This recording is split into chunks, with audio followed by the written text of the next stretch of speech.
परे वैसे चक्कर मैं पर गया टूरी के चक्कर, धोखा में धोखा खाए रे। सुन छोटे तबे गई थो महा का की थस बड़े का की थस गा। अरे दो पैक सुन छोटे दो पैक, अरे दो पैक मार छोटे गम भूल जा रे। अरे दो पैक मार छोटे गम भूल जा रे। अरे दो पैक सुन छोटे दो पैक, अरे दो पैक, अरे दो पैक, अरे दो पैक मार छोटे गम भूल जा रे। अरे दो पैक मार छोटे गम भूल जा रे।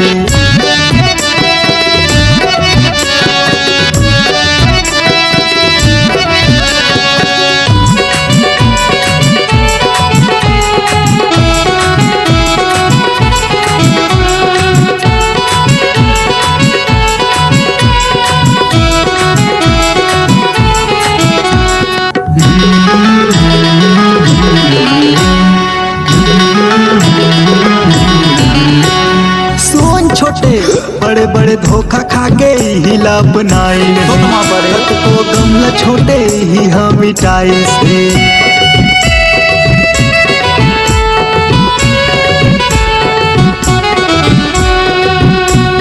सुन काका बड़े बड़े धोखा खा के हिला बनाई नहीं, कत को गमला काका ही हम मिटाई।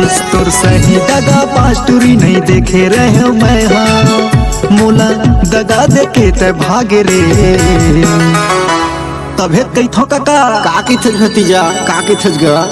अरे दो पैग सुन छोटे दो पैग, अरे दो पैग, अरे दो पैग मार छोटे गम भूल जा रे। अरे दो पैग मार छोटे गम भूल जा रे।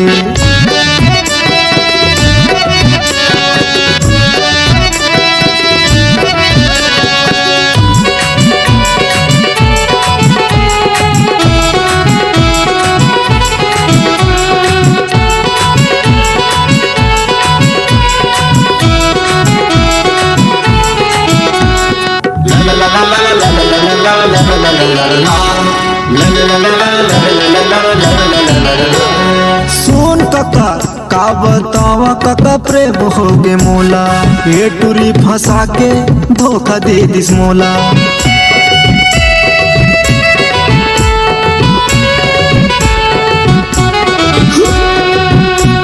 सुन छोटे का बतावा छोटे प्रेम हो गे मोला, ये टूरी फंसा के धोखा दे दिस मोला। नहीं परे वैसे चक्कर मैं पर गे टूरी के चक्कर, धोखा में धोखा खाए रे। तबे कई थो छोटे का की थस बड़े का की थस गा। अरे दो पैक सुन छोटे दो पैक, अरे दो पैक, अरे दो पैक मार छोटे गम भूल जा रे। अरे दो पैक मार छोटे गम भूल जा रे। अरे दो पैक सुन छोटे दो पैक, अरे दो पैक, अरे दो पैक मार छोटे गम भूल जा रे। अरे दो पैक मार छोटे गम भूल जा रे। अरे दो पैक मार छोटे गम भूल जा रे।